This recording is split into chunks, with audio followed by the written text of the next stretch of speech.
जीवन है। ये राजमार्ग समझ लो। जहां भी आपका कॉन्शियस ना बोलता है वहां मन की जीत है, और जहां आपने हाँ बोली कॉन्शियस ने, वहां मन की मौत है। और मन कभी मरना नहीं चाहता है।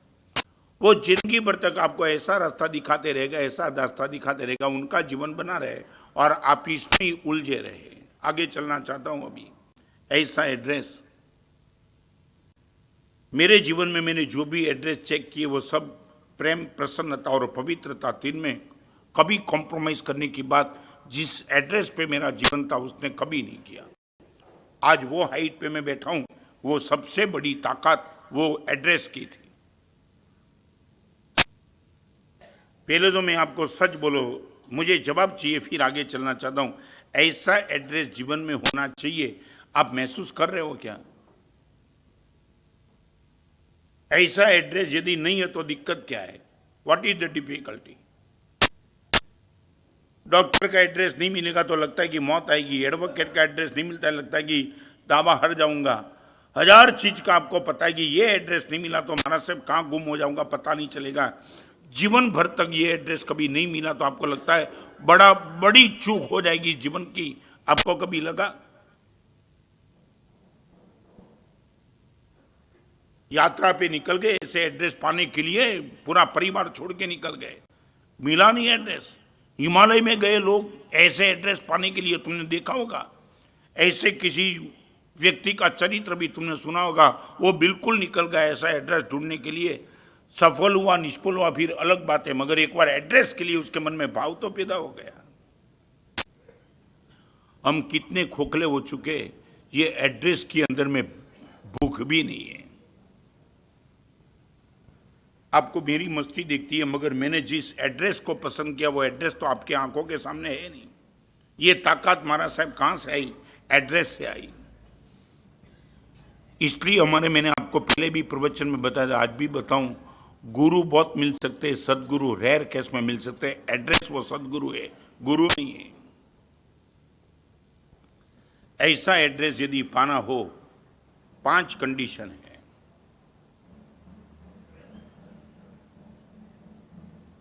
जिस संसार में बैठे उस संसार में भी एक एक चेक करते रहना। मैं 5 बात आज आपके सामने रखूंगा। नंबर 1, आपके जीवन में जिसने भी हेल्प की है, हेल्प माने मदद,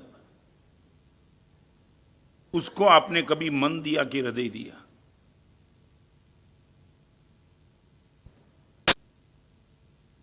जन्म से लेकर के 30, 40, 45, 50, 60, 70 साल जो भी यहां बैठने वाले, जिसकी जो भी उम्र हुई, एक बार बताओ, सच बोलो, 1 महीने में एक बार या तो 1 साल में 1 घंटे के लिए भी तुमने रखा है कि किन किन लोगों की हेल्प लेकर के आज मैं यहां तक पहुंचा हूं? इस सभा में बैठने वाले को पूछना चाहता हूं, 1 घंटा 1 साल में कभी निकाला? Only 1 hour in 1 year. महाराज साहब 1 घंटा मैंने इस जीवन में इसलिए 1 साल में एक बार निकालूंगा, कोई नहीं होगा, या तो परिवार वाले होंगे तो दूसरी कोई बात नहीं करूंगा। यही बात करूंगा कि जन्म से लेकर यहां तक पहुंचा, कितने कितने लोगों की हेल्प मिली।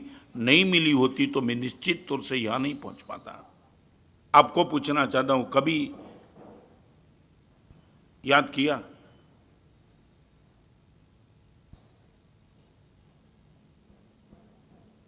एक घंटा 1 साल में एक है आई कैन, नंबर 2 है आई मस्ट, और नंबर 3 है आई विल। समझे मैं क्या कहना चाहता हूं? आई कैन, आप बोल सकते हैं कि महाराज साहब एड्रेस में ढूंढ सकता हूं, आई कैन। नंबर 2 आता है आई मस्ट, महाराज साहब ऐसे एड्रेस को मुझे निश्चित तौर से ढूंढना चाहिए, आई मस्ट। और तीसरा नंबर है आई विल। आई विल का अर्थ क्या है? ढूंढ के ही रहूंगा, नहीं क्या मिलेगा। मैं आपको पूछना चाहता हूं, सच बोलो, हमारी कैटेगरी क्या है? आई कैन, आई मस्ट की आई विल। कहां तक हम पहुंचे? ये भी तो साधना का मार्ग है। ये प्रवचन सुनते सुनते तुम भी बोल सकते कि महाराज साहब आपको यदि ऐसा एड्रेस मिल गया, हम भी तो महाराज साहब ढूंढ सकते। आई कैन, बदलाव कुछ नहीं आएगा, यही पेंडाल से बाहर निकलेंगे। आप आपके रास्ते पे, मैं मेरे रास्ते पे, और आपका मन, एक बार बताऊं, 24 घंटे आपको भ्रमित करने के लिए आपका मन आपके साथ तैयार है। 24 घंटे जैसे ही पंडाल के बाहर निकलो तो आप बोलेंगे महाराज साहब ठीक है, मगर अपना तो संसार चलाना है। ये आप नहीं बोलते, आपका मन आपको राय दे रहा है और आप मन में उलझे हो। मन की मान के बस जीवन में इतनी बड़ी चीज मिल सकती थी, आपने वो एड्रेस ढूंढने का प्रयास नहीं किया और ऐसे ही जीवन तुमने खत्म कर दिया।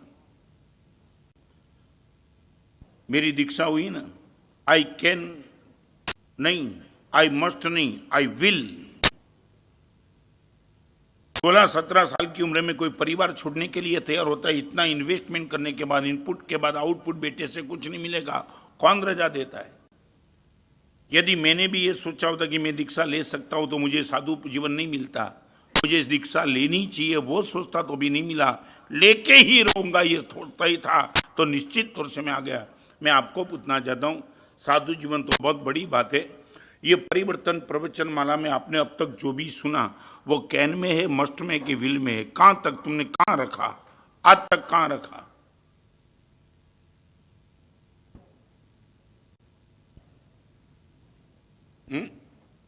सच बोलो, पेमेंट लेना होता है निखिल भाई तो आई कैन, आई मस्ट की आई विल, वो बात तो आपको कभी समझानी पड़ती नहीं। 1 मिनट में आप बोल जाते, मैं पूछूं इनके पहले जवाब मिल जाता है। महाराज साहब पेमेंट की बात करते हो? सच बोलो, इसमें ये भाव क्यों नहीं आता? ये गर्मी क्यों नहीं आती? महाराज साहब आई विल, और विल के बाद जो आपका विल पावर बढ़ेगा ना, वो आप सोच नहीं पाएंगे। मगर विल के लिए बहुत लोगों को नाराज करना पड़ेगा। वो नहीं कहता हूं, सबसे पहले मन को नाराज करना पड़ेगा। समझे मैं क्या कहना? आपके मन को नाराज करना पड़ेगा, क्योंकि मन को लगता है भी मेरा मौत आया।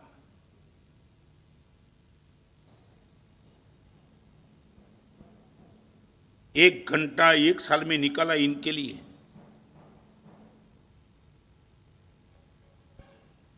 जन्म देने के बाद मां ने यदि छोड़ दिया होता, पिताजी ने यदि छोड़ दिया होता, समाज ने हमारा कोई ख्याल नहीं रखा होता, कितने कितने लोगों की हेल्प एक बार देखो तो आपको पता चलेगा कि मैं तो इतना कमजोर था, बिना हेल्प तो टिक भी नहीं सकता था।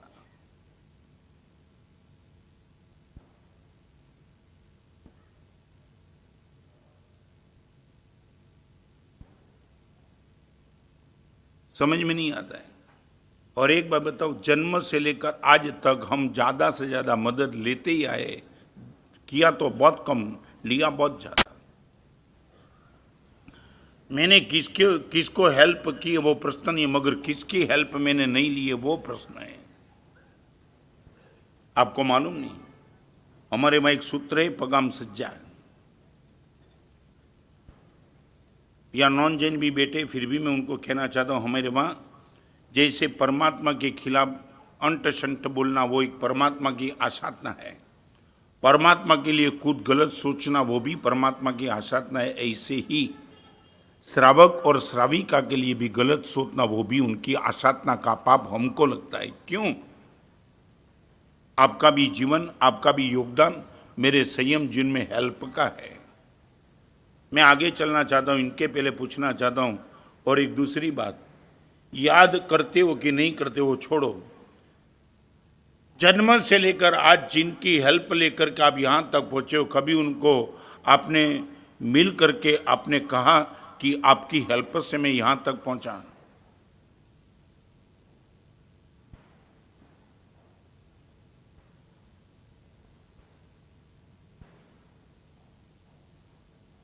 दिक्कत क्या दी है संजय? हेल्प लेने में कोई ईगो टच नहीं होता, तो हेल्प की कबूलात करने में ईगो कहां आता है बीच में? कभी कभी कहा तुमने ये सीधे सीधा नहीं चलता तो मैं यहां तक पहुंच नहीं पाता।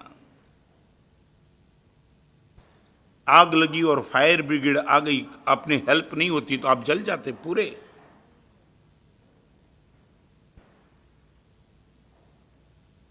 आप क्या मानते हो मालूम है? हेल्प लेना वो भी जैसे आपका राइट से वो मानते हो।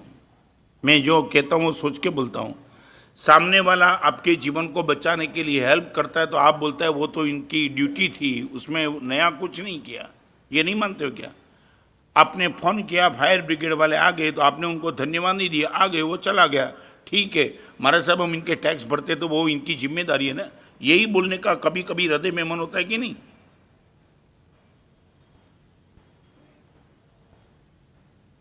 जिन जिन लोगों की हेल्प लेते चलते हमारे वहां तो आप तो क्या बताऊं, हमारे वहां साधु जीवन की डेफिनेशन लिखी है, सहाय करने वाला वो जो है वो ही साधु। जो दूसरे को हेल्प नहीं करे वो साधु नहीं है, हमारे वहां लिखा। साधना करे वो साधु नहीं, सहन करे वो साधु नहीं, सहाय करे वो साधु। आज मैं भी आपके सामने जो प्रवचन दे रहा हूं वो एक तरीके की सहाय है। आप यदि सही मार्ग पे चलना चाहते हो, आपको लगता है कि महाराज सब कोई गाइडेंस दे दो, इसलिए आपको मैं प्रवचन के माध्यम से गाइडेंस दे रहा हूं, दिस इज द हेल्प।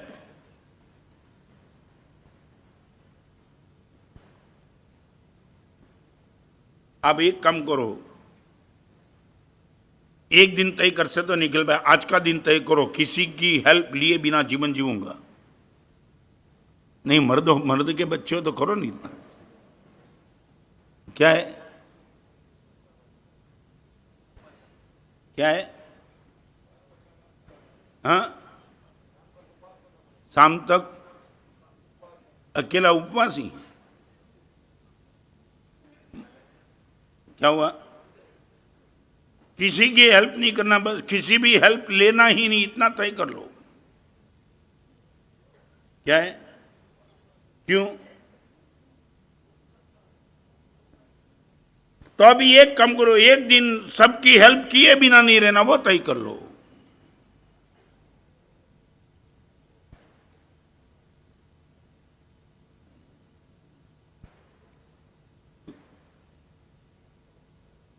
एक लड़के को हॉस्पिटल में दाखिल किया तो इनके मित्र देखने के लिए गए, नहीं इनके पिताजी के रिलेशन वाले थे ना, सब देखने के लिए।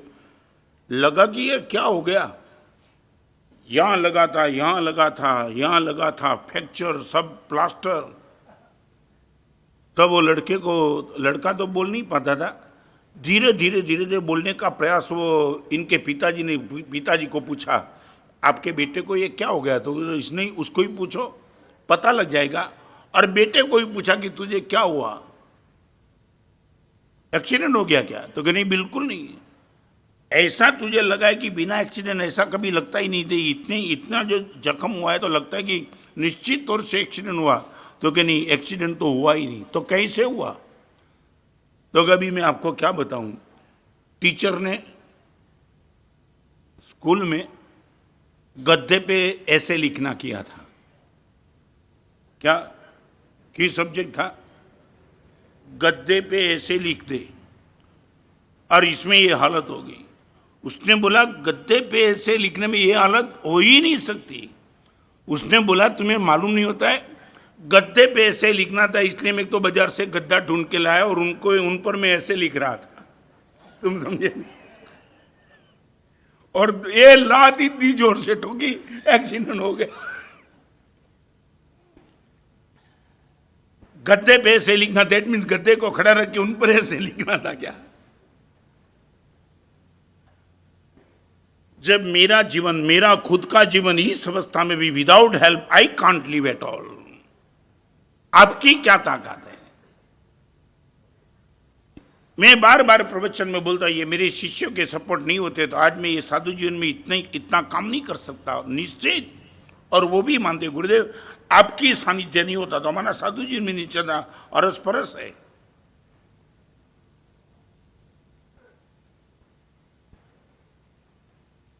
साल में एक दिन का प्रोग्राम एक दूसरे की हेल्प को स्वीकार करने का रख सकते हो दीपक भाई?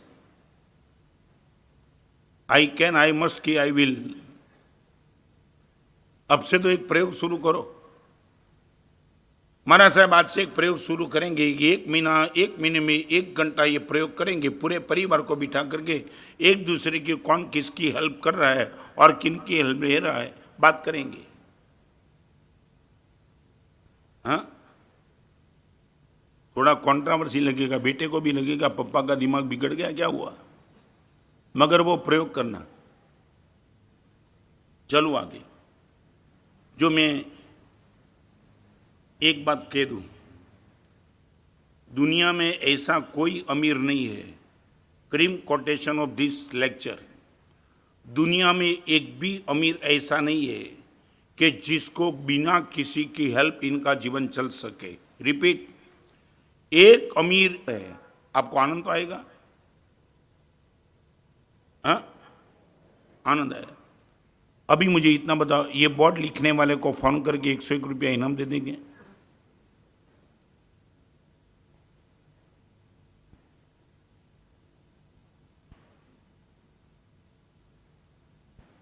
नहीं। एक बात बताऊं, वो मंदिर में आप आए तब आप अकेले थे, आपको कोई पूछने वाला भी नहीं था, आपको सामने से कहने वाला भी नहीं था, आपको पता लगा मैं आ रहा हूं, वो किसके हिसाब से? Due to board. आप अकेले थे और बोर्ड यदि लिखा नहीं हुआ होता तो मे भी पॉसिबल मैं आके चला जाता, आपको पता भी नहीं लगता। ऐसा बोर्ड लिखने वाले को तुम कोई नहीं देते हो? आपके पास हार्ट है कि फेल हो गए? क्या है? क्या है? वेंटिलेटर है। ये बोलते हैं फेल होने का टाइम है, माने होने वाला ही है। वेंटिलेटर पे क्या? आई वुड लाइक, निखिल भाई मैं जानना चाहता हूं, ऐसा ये मन क्यों नहीं होता है आपको? नहीं, मुझे थोड़ा जवाब तो दो, ये मन क्यों नहीं होता है? होटल में जाने के बाद पूरा बिल पेमेंट करने के बाद उसमें टिप देने का तुम्हें मन होता है?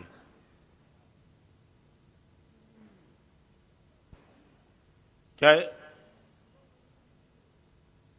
क्या? किस में? एक काम करो ना, ईगो प्रॉब्लम आपको हर्ट करता है तो एक काम करो ना, एक नंबर का बदमाश आदमी, उसके साथ कभी धंधा मत करना। ईगो प्रॉब्लम, महाराष्ट्र से मैं पैसा कमाऊंगा मगर बदमाश से नहीं कमाऊंगा, बोलो। और एक बार रास्ते में चलते थे, खड्डे में गिर गया और जिस व्यक्ति ने 10 खून किया है, वो आपको पता कि इसने 10 खून किया है, वो आपको खड्डे से बाहर निकालने के लिए आप ईगो प्रॉब्लम रखना, तेरे से नहीं निकलूंगा, मर जाऊंगा मगर बाहर नहीं निकलूंगा। वहां ईगो प्रॉब्लम नहीं करते आपको। एक नंबर का डाकू हो मगर वो निकालने के लिए, दोस्त निकाल निकाल मैं तुझे 1000 दे दूंगा, ये बोलते हो तुम। मुझे एक जानना है, मैं अभी तो होटल में तो गया नहीं, मैं जानना चाहता हूं निखिल भाई, ये होटल में सब बिल पेमेंट करने के बाद टिप देने के पीछे राज क्या है?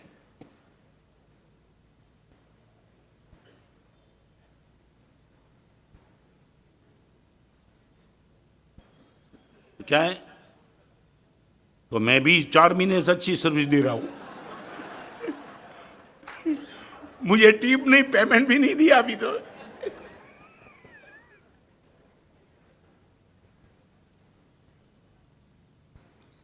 माने अच्छी सर्विस दे रहा है, ओके, वो तनख्वाह नहीं दे रहा है अच्छी सर्विस देने के लिए। मैं जो कहना चाहता हूं समझ गए ना, वो तनख्वाह लेता है कि नहीं? तो अच्छी सर्विस देना उनका ड्यूटी है, उसमें कोई पराक्रम नहीं करता है, तुम क्यों देते हो?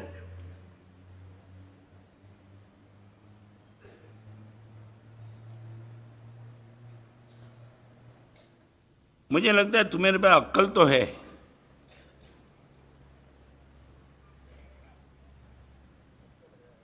क्या है? हाँ, अक्ल है, हृदय नहीं है। हाँ, वो ठीक है। एक टीचर ने पूछा लड़के को कि तुम एक छाता हो, एक छाता हो और एक साथ 8 लड़के खड़े हो, फिर भी तुम गीले ना हो, बन सकता है? लड़के ने बोला इसमें क्या है, धूप होता है तो बन सकता है। मुझे ऐसा ही लगता है कि मैं छाते में तुम एक साथ 50 हो मगर कहीं बारिश नहीं आ रही है, गीला होना चाहिए, वो गीला नहीं होता है। एक ऐसे बोर्ड को देख करके तुम्हारा जीवन परिवर्तन हो सकता है, तो तुम बोल सकते हो दोस्त, गुरुदेव के उपकार का तो बात अलग है, मगर तूने ये समाचार देने के बाद भी बहुत उपकार किया, मेरी ओर से धन्यवाद का भाव। 100 रुपया नहीं दे तो कुछ नहीं। आप तलाश करो कि बोर्ड लिखने वाला कौन है, उनको मैसेज कहां से मिला, मगर हमारे पास यही नहीं। Number 1 help, number 2 encourage, number 3 attachment, number 4 हम कितने भी गलत गंदे थे फिर भी हमने जिसने रिस्पेक्ट दिया है। रिस्पेक्ट, रिस्पेक्ट माने बच्चा गटर में गिर गया और कीचड़ से भरा हुआ शरीर था, फिर भी मां रिस्पेक्ट देती है। गाली देने की बात नहीं करती है। आओ, मम्मी मैं गिर गया, कपड़े बहुत बिगड़ गए, अभी तो तूने स्नान कराया था, कपड़े भी नए पहने थे, वो रो रहा है, मम्मी उनको रिस्पेक्ट देती है, कोई दिक्कत नहीं, आओ। आप प्रवचन में आए, आपको मालूम है ना, कभी कभी रिस्पेक्ट नहीं मिलता है तो आदमी का ईगो इतना हट होता है, समझे ना।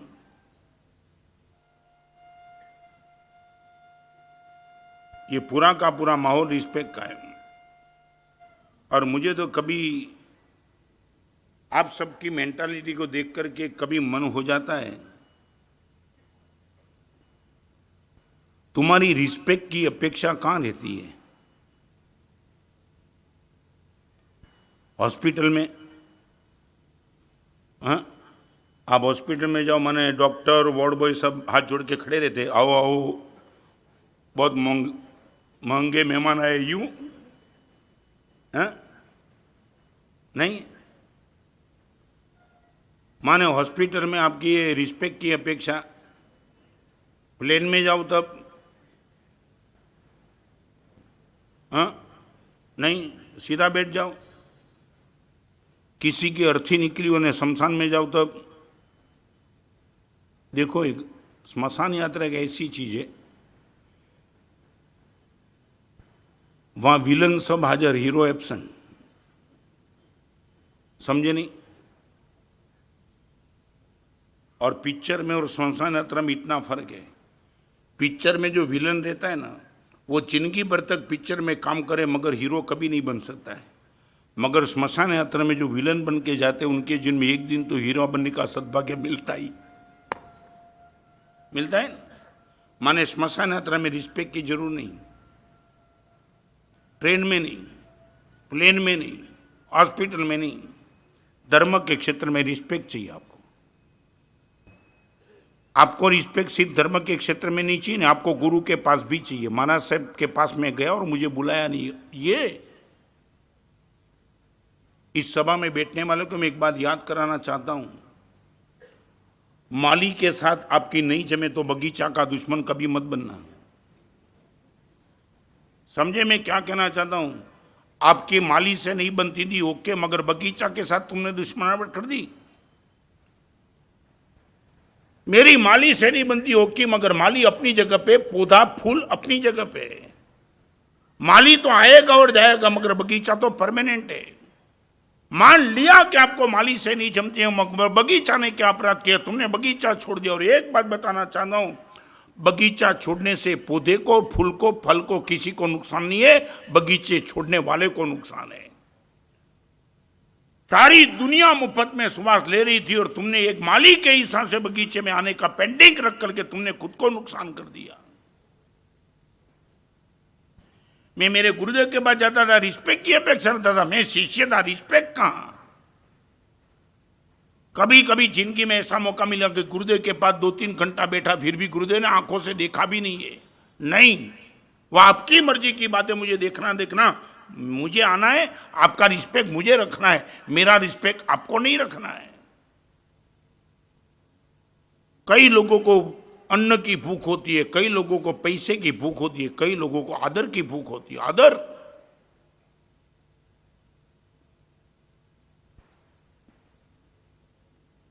मैंने शायद बोला था, फिर भी बोलूं,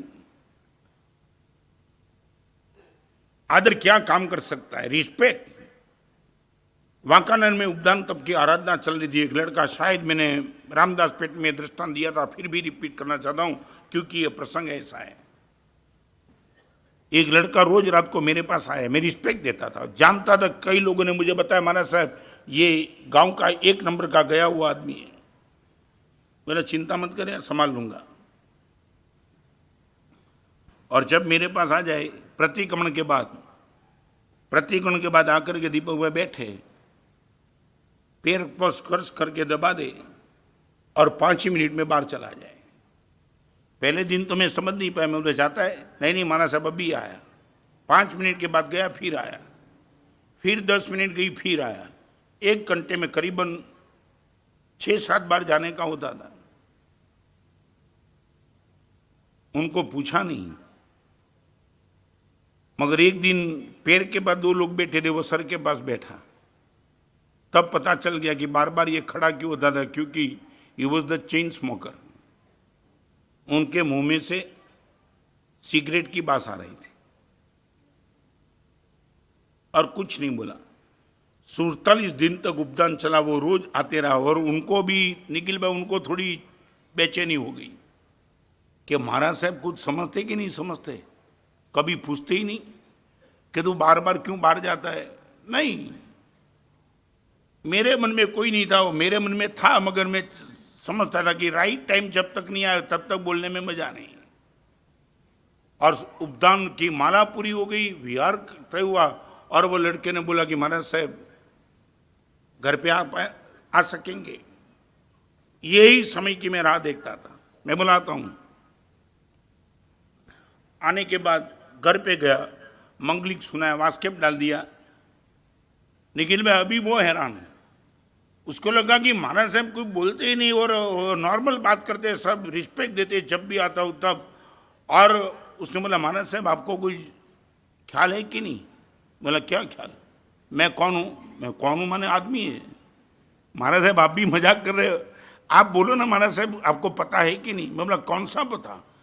महाराज साहब मैं चेन स्मोकर हूँ। मैं बोला होगा। होगा माने रोज महाराज साहब आपके बाद आकर के 5-6 बार बाहर जाता था, वो आपको पता था महाराज साहब किस लिए जाता है। मैं बोला चेन स्मोकर किसके लिए जाता, उसमें पूछने की क्या जरूरत। मैं समझ गया कि तू पीने के लिए जाता होगा। महाराज साहब कमाल करते हो, आपके पास बैठने वाला 1 घंटे में 6 बार बाहर जाके पीवे, फिर भी आपको कुछ नहीं, आप मजे से बिठाओ और मजे से मेरे से बात करो। वो रोने लगा।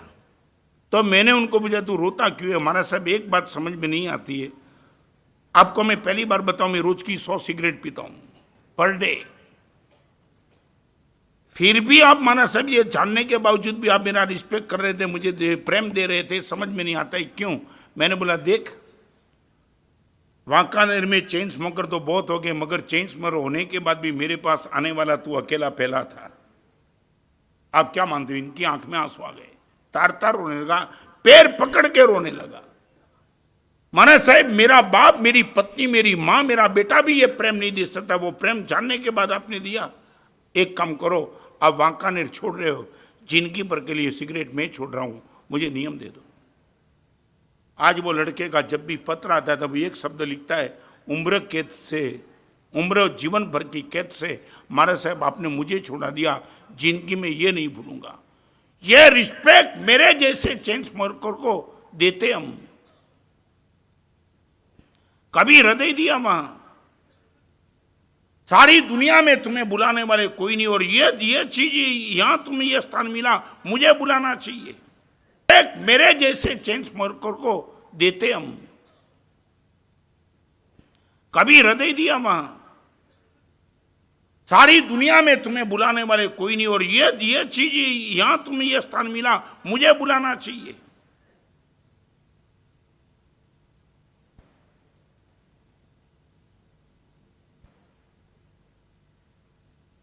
ये क्यों होता है, मैं जानना चाहता हूं क्यों होता है।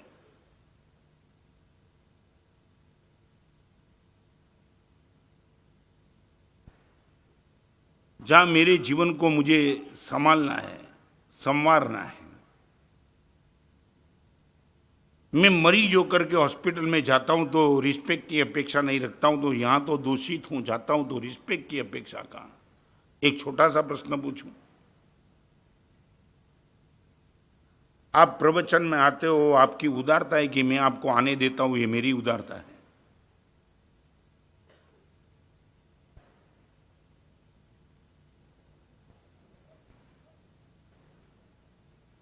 फिर से नहीं समझ में आई तो फिर से बोलूं, आप प्रवचन में आते हो, आपकी योग्यता है कि मैं आपको आने देता हूं, ये मेरी उदारता है। क्या है ये डायलॉग ठोकते हैं। आपकी भाषा में बताऊं, भिखारी को श्रीमंत अपनी कैबिन में बुलावे, वो भिखारी की योग्यता है कि श्रीमंत की उदारता है। सीधा जवाब दो ना। भिखारी श्रीमंत की कैबिन में ऑफिस में चला जाए, वो भिखारी की कोई योग्यता नहीं, वो श्रीमंत की उदारता है कि तेरे जैसे भिखारी को मैं आने देता हूं। पिक्चर देखने वाले, होटल में जाने वाले, टीवी के सामने वल्गर सीरियल देखने वाले, शायद कई अलग अलग तरीके के दोष आपके जीवन में होने के बावजूद, मेरी जान में होने के बावजूद भी मैं आपको आने को सम्मति देता हूं। आओ, कोई दिक्कत नहीं। इतना पवित्र जीवन जीने के बाद मैं भी तो कंडीशन रहता हूं। एक बार बताऊं निखिल भाई, हर संस्था में कंडीशन होती है। नहीं, कोई भी आदमी चला जा सकता है क्या? क्रिकेट के स्टेडियम में जाने के लिए भी टिकट चाहिए, और ग्राउंड में तो कोई जा ही नहीं सकता, और गलती से भी गा गया तो पुलिस डंडा मार के बाहर निकाल देती है। एक संस्था ऐसी लाओ कि जहां जाने के लिए कोई कानून नहीं है, मगर ये परमात्मा का शासन, ये मंदिर और ये स्थान आपकी योग्यता को नजरअंदाज कर देता है। कोई नहीं, चाहे तुम कैसे हो, आओ। ये रिस्पेक्ट, इसलिए हमारे वहां एक बहुत अच्छा शब्द लिखा है, सखीरी आज आनंद की घड़ी आई, करके कृपा प्रभु दर्शन दीनो भव की पीड़ मिटाई। भगवान मैंने दर्शन किए नहीं, तूने दर्शन दिए। बहुत फर्क है। हम क्या बोलते हैं, भगवान आपके दर्शन में करके आया, नहीं करके नहीं आया, मैंने आपका दर्शन किया नहीं, आपने मुझे दर्शन दिया। आप ये बोलो, मैं प्रवचन सुना नहीं, गुरुदेव ने प्रवचन मुझे सुनाया। सच बोलो, कभी ये भाव आया? मैं मेरे जीवन में रोज हमेश के लिए आंखों के सामने रखता हूं कि मैंने दीक्षा ली नहीं है, मगर गुरुदेव ने मुझे दीक्षा दी है। मैं लेने के लिए ज्यादा गुरुदेव मुझे रिजेक्ट कर सकते हैं। एक बार बताऊं, यहां प्रवचन में आने के लिए निखिल भाई कोई कंडीशन रखूं तो क्या होगा? संजय, क्या होगा?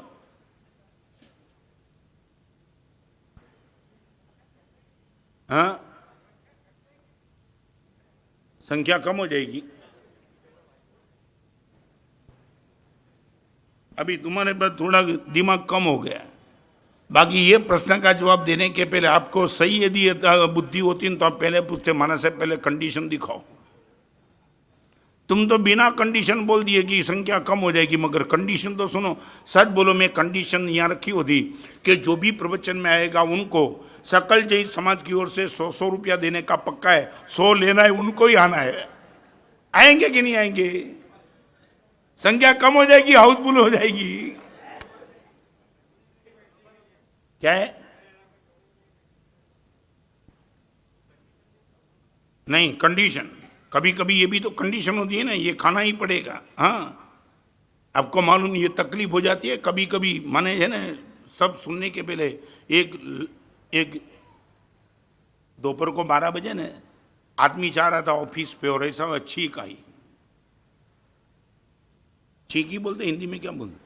हाँ, समझना, कल गुजराती में करके फिर रिपीट करना पड़ेगा। छींक आई तो पत्नी ने पहली बार बोला, सर्दी हुई लगती है। कुछ हुआ नहीं था, मगर एक गलत चीज में हाँ बोलने के बाद क्या दिक्कत आ जाती है।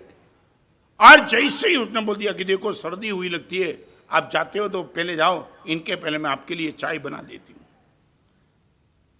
अभी बारिश आया तब भी कभी पत्नी ने चाय नहीं बनाई थी, और ये पहली बार पत्नी ने बोला चाय, वो तो खुश हो गया। ठीक है,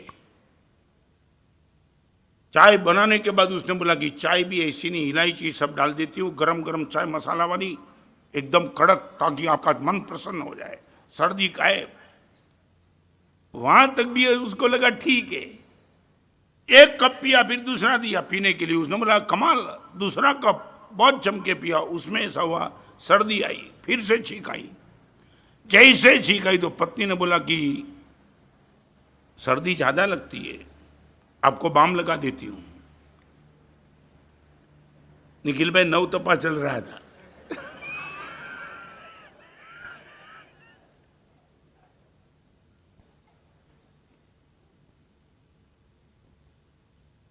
समझ गए तुम? अभी उनको लगा ये चाय में हाँ नहीं बोली होती तो अच्छा रहता। चाय ले ली, अभी ये बाम आया। और वो भी टाइगर।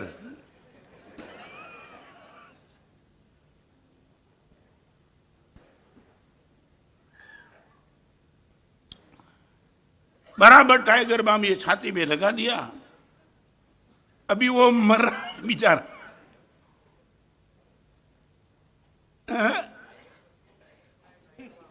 टाइगर की पत्नी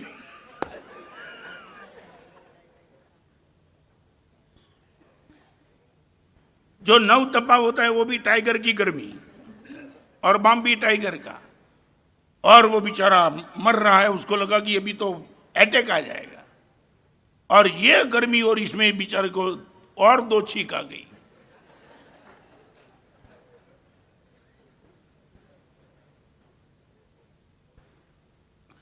पत्नी ने बोला देखो ये कभी ना कभी बुखार आ सकता है, मगर ये सर्दी तो जानी चाहिए। उसने बोला तुझे जाना चाहिए तो मुझे जाना चाहिए, सर्दी है ही नहीं, मगर बोले कैसे? सर्दी के नाम से चाय पी लिए तो फिर बाम आया, टाइगर बाम आया, और 2 छींक आई। उसने बोला अभी मुझे जाने दो कि क्या बाहर जाएंगे और बढ़ जाएगी, न्यूमोनिया हो सकता है, आप सो जाओ, मैं 2 ब्लैंकेट डाल देती हूं। अभी उसको लगा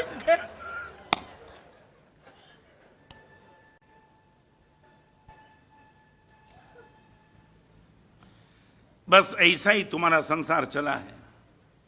पहली चाय को ना नहीं बोल पाए, अभी सब आ रहा है। भगवान की परम करुणा पहली चाय से ही समझ गए कि ये जोखम है। चाय की ऑफर करने वाले ने की, इनके पहले गुरुदेव आगे बोला कि निकल जा घर से बाहर, ये चाय पीने की जोखम मत करना। जिसने मुझे हेल्प दी है, एनकरेज किया है, अच्छे स्थान पे मुझे अटैच किया है, कितना भी गलत होने के बावजूद मैं जहां गया जिसने हृदय का रिस्पेक्ट दिया है, और नंबर 5 जिसने मुझे अच्छे जीवन बनाने के लिए ट्रेन किया है। ट्रेन दीक्षा के बाद कई लोगों ने मुझे ट्रेन किया।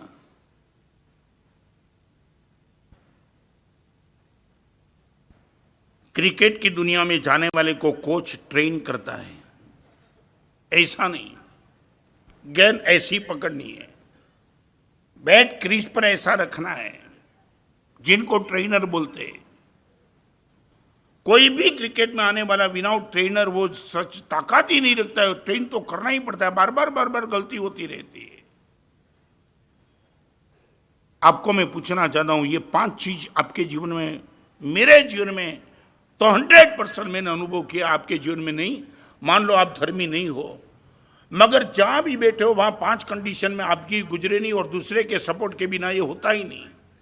हेल्प दूसरे ने की, एनकरेज दूसरे ने किया है, अटैच दूसरे ने किया है, एक्सेप्ट रिस्पेक्ट भी दूसरे ने दिया है, और आपको ट्रेन भी दूसरे ने किया है।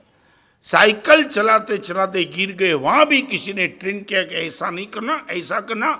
बाइक चलाने में ट्रेन किया है, जीवन को जीने में ट्रेन किया है, बातचीत का तरीका कैसा होना चाहिए उसमें भी ट्रेन किया है। मैं आपको पूछना चाहता हूं, ये ट्रेन करने वाले हमारी आंखों के सामने हमने कितने रखे?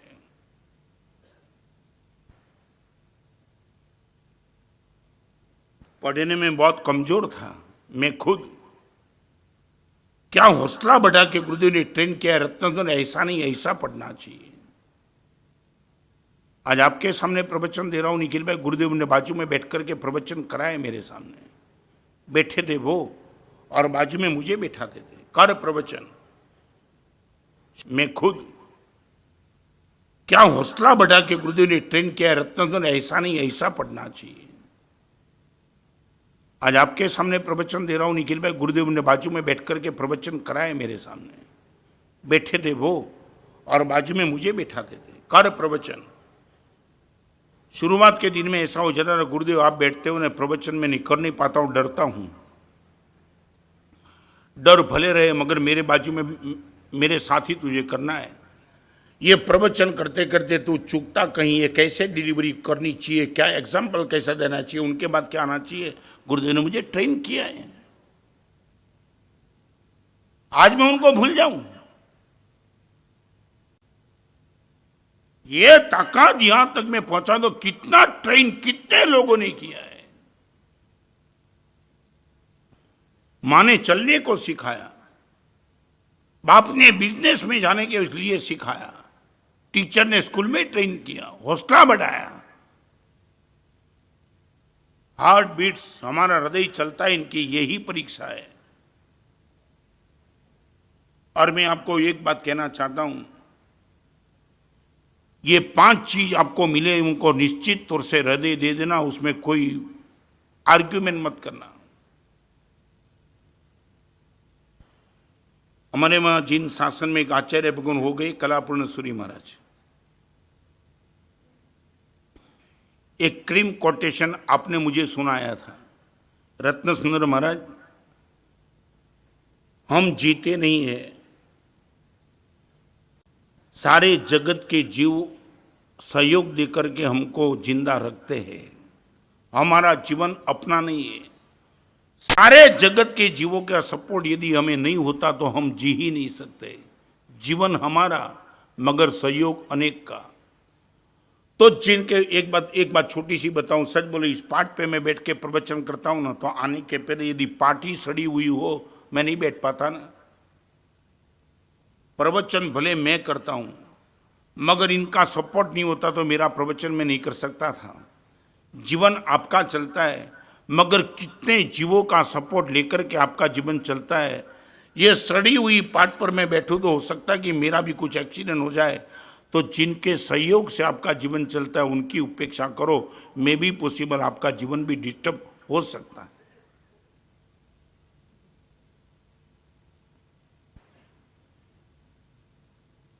चौबीस घंटे में, पूरे दिन में माइंड के एड्रेस बहुत होते हैं, हार्ट का एड्रेस एक ही होता है। मन 1000 जगह झुक जाता है क्योंकि मन को स्वार्थ चाहिए। डॉक्टर के पास आप जाएंगे, आपको लगेगी दवाई उनसे मिलती है, डॉक्टर को भी आप झुक जाएंगे, डॉक्टर आप ही मेरे भगवान हो, ये बोलने वाले भी है।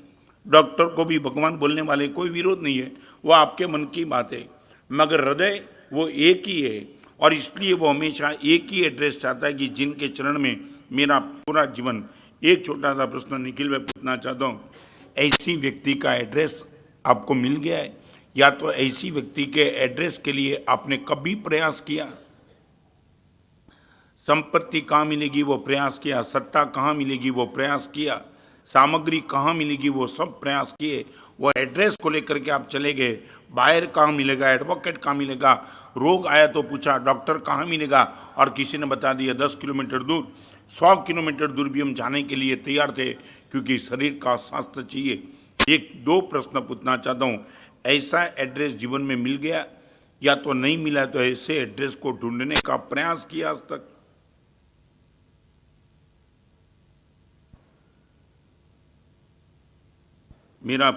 मुझे कहाँ लटकाया प्रश्न नहीं, मगर मेरा पैर किसमें हाथ में वो प्रश्न है। अर्पण कर दो दुनिया भर का हर प्यार तुम्हारे चरणों में, तुम्हारे चरणों में नहीं, तुम्हारे चरणों में। ये तुम्हारा शब्द बहुत महत्वपूर्ण है।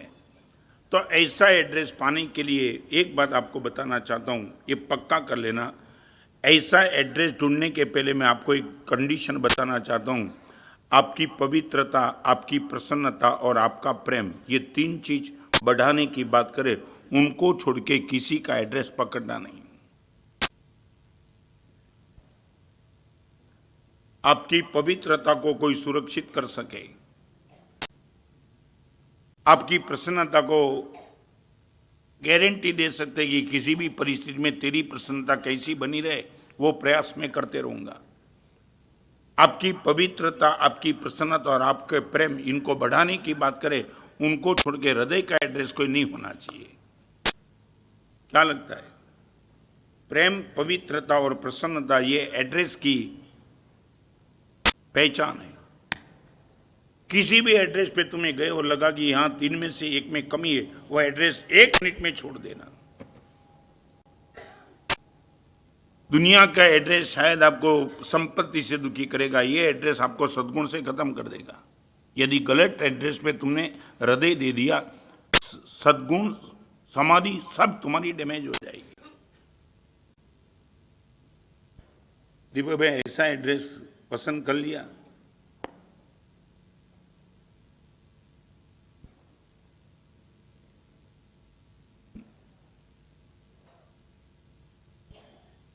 गणेश काका क्या अभी हंसते हंसते बात नहीं बनेगी है?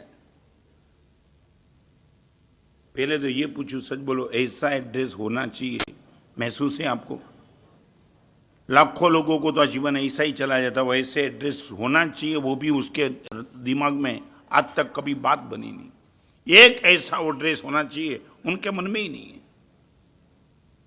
पहले नंबर में तो ये भूख, ये जिज्ञासा, ये बर्निंग डिजायर अंदर में पैदा हो जाए। महाराज साहब, मीरा ने ये कहा, जो मैं ऐसा जानती प्रेम कीजिए दुखो, जगत ढंडेरा पीटती प्रेम न कीजिए कोई। मीरा ने ये कहा, यदि मुझे पता होता कि भगवान तेरे प्रति पागल बनने में ये वेदना होती तो मैं दुनिया को बोलती कभी प्रेम करना ही नहीं। ये मीरा की वेदना समझ सकते तुम? एक एड्रेस ऐसे पाने के लिए मीरा ने जहर का प्याला पी लिया, जहर का प्याला।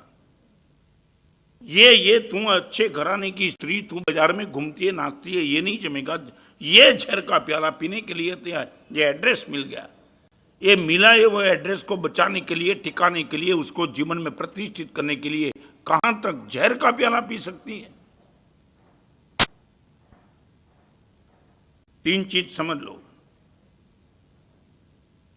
एक ही हुई पार्ट पर मैं बैठूं तो हो सकता है कि मेरा भी कुछ एक्सीडेंट हो जाए, तो जिनके सहयोग से आपका जीवन चलता है उनकी उपेक्षा करो। मे बी पॉसिबल आपका जीवन भी डिस्टर्ब हो सकता है।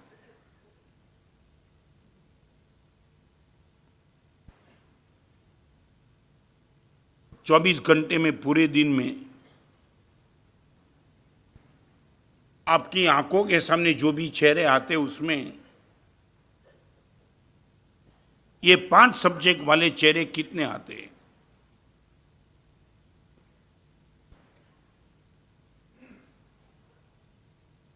फिर से रिपीट करना चाहता हूं, पेमेंट कहां मिलेगा, पैसा कहां मिलेगा, स्वार्थ कहां पुष्ट होगा, वो सबके चेहरे तो आपकी आंखों के सामने बिना प्रयास भी आते ही रहते हैं।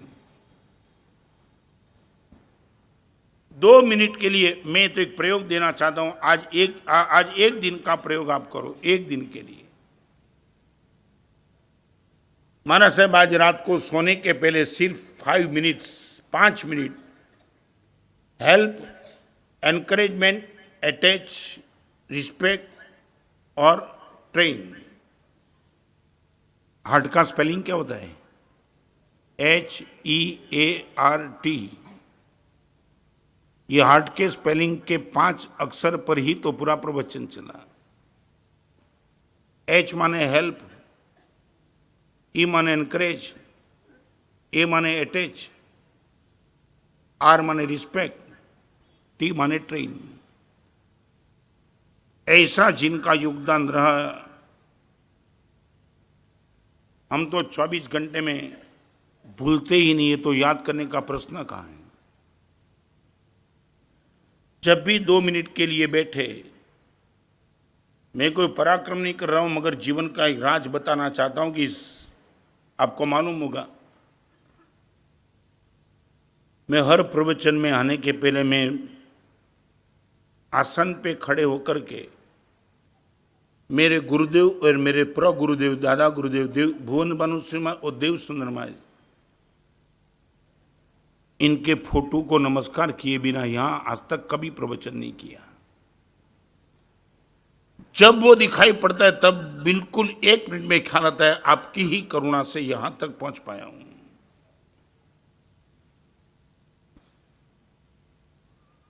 इतनी भूमि तुम ही आण्यो, इतनी भूमि तुम ही आण्यो।